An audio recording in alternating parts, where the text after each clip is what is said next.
Director Bobo or your movie director, I don't know, so one name maybe some Jesus Ghana Jesus ne namdi I don't know, but a dear dan so will be in my friend director Bobo na and maybe some Ghana Jesus we no I saw on any per se in your beef. Director Bobo a grant interview no patch them up crack say a year maybe some video or while in the corner no connecting ma maybe some war and day. Now Director Bobo say and maybe some a wally a ye lady and crofo bebre ne can once say again or ye kasongo na nimu ye fair and an ponso and an ni tini baby a trimmer to ye sem bebre am again and talk to me say wa warren so ne so when no one kasa say wa worry entini yes social media no wo hwe na ho so a emfa what de jamusam embeto so na ye ba horo wa ware oyire ni onyamfo bi ne ye de kasongo ato no so sa no aya na ya Director Bobo say I lady no etwi fo frɛ wo no Director Bobo ka chen say in fact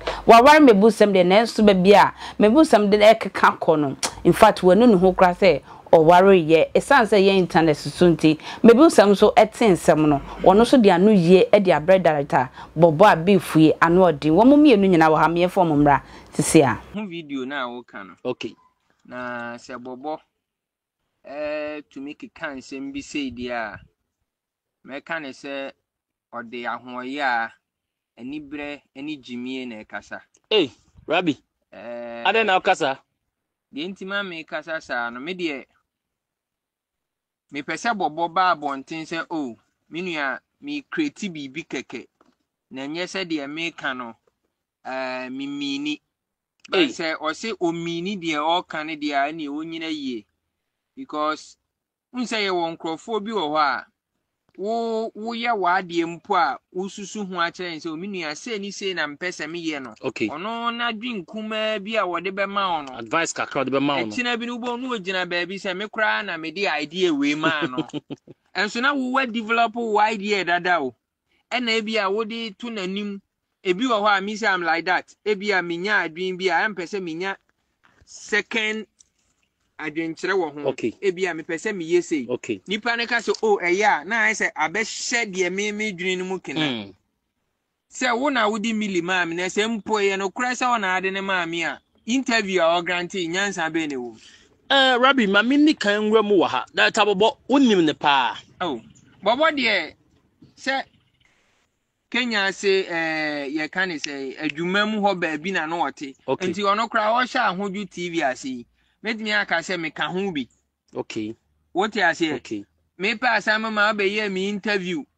say na media kire wo de ya ye ho news na ye dey ye enti se nei no nyame adom wo channel so kra ekọ enti e wo se wo focus na wo kan sem wo hu hia kire wo viewers enye obi awaresem na wo de eba be keka sansem hu na ne nkasa ye mu no wa kire mu se ono na ade wo yire ema wo Rabbi ho no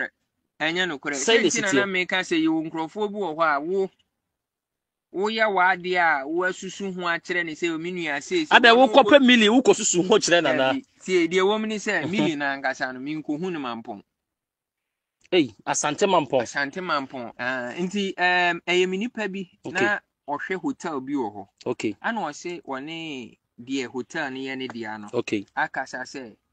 anka onfa ne hunwa movies mu na nipa ne se na movies ni de wonimu no so minini mu nkrofo wom ai betumi ahwe ne aye bibia na nipa ne man go ahead any the necessary step no omo enteki ti me ho no frame me say me am pese me ti movie guild ni bi na minipa bi wa abrochire wo be sponsor ya ni aye de movies nti pebre ne bra mampon na wo ba minipa na nkasa nso wo hotel a wo betumi abeda tese untia hotel na wo free and crime that time brother na mo kuma se mili nyene o wow na me call mampon nti me de me wo ho nti ye share da ye audition nti audition ni mu a ye twen krofo a wo mo beba na me hu se mili eni ni sister ba ko e fe ni Jennifer eba ho na mili no onu no beja Jennifer no na ase na ni je acting no ho nti oba no na mili ni ye den ebeja no nti omo ba kon ena mienu na miensa na omo ba na guy bi kan we friend Alaska ena hun se nkrofo a omo aba ene mo ne o ma ye rehearsals ba ku mienu miensa de e den a ye obi mu ho a oni o ma ye free ni abiade okay ana me ka kira Alaska say how do we call it lady I say ne ho ye me feel me kra me kan I didn't mean it because me na ngasa no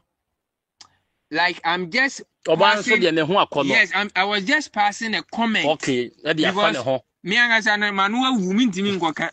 enti me kan ya no na Alaska say oh girl no so de ne ho dwo ni nua no na nani so e den ni nua na wo be acte no mo enya ni so na we no be gya ne de nti ana Alaska ni bi say am say unua wo pa na am so opportunity me nya de a say un say asa wo pe bibi na wo ntimi nka na obi na am so me nya de na say wo de kan akoma to ye me am ye bibia e den ama wo de fa number ma menwumri ya me ne ga ne be kasa wow enti me wo ho na Alaska ne frame say unua ma keka bibia nti wo de hwe me si bibia na so o ma me mora no ne ade ana eno eda ho nti actually the fourth time o mobile no na me am ye so me ni lady ni be dey ebe kasa eno kura nso mantimi rabi wa no mo rabi ano mo ni nua Jennifer no ebe me no so Alaska ne o mai dey akasa na ni nua na ese wadi kan aye exams bi ama amfa o san atworo nti ase na adwen wo ho nti no oni ni di nkomo no ase o yen but o de onu a be ginemu aye dey akabi e onu ni nua no yes nti ni nua ni benya me number ase obi twin ne sabe mienu mo yese kura de between ani ye onu ankasa ni nua okay nti ni nua no e benya me number nti o ho a mo afre ase o chia mo so onu obi onu so pese o yes ni na wo hu senior wo mu de aha wo hu ni se o ye bibi kura na so ani nti wa am ni di nkomo no ma bisa na onua ho te se ekosen o so ye di nkomo me aka kire ma me kura bato no na di na akwa se mili ni de I don't know se na ye ncheche hu se na adwen na ni ho nti de ma bobo kura be hu ga yi na me ba be kan kire we minya advert bi Orge's charcoal powder okay SDA ni bi no ye charcoal powder yi bi all right aha ana ye se ye ntwa advert nti me fa Hansa Nuku Nigerian actor Hansa that time na Salinko de ne ye no aba Ghana ko hu omo wo kwada so dwena se ho ba bi na me ka chen so mpese me de ne ya advert bi okay nti ba sa na me so me pese me use me ni sister ani Jennifer no se anwan na ka no kra Ghana Jesus or Director Bobo mebu se Director Bobo se won no ye between ama wa onya yes sister ho fefui se mebu se me no ho fe na pimples na na se wani mu abo hu eya na ha dwebiriti no kwasa nkotwi makeup scrub an wo jana nim ne sa we bu hwe na pimples wani ma yi makeup sinsem from mu kwa na ye natural ne sa na de fanantinanti wo do some age bia no ankasa be yira efiri honom me da se wo twen akwa ntwa makra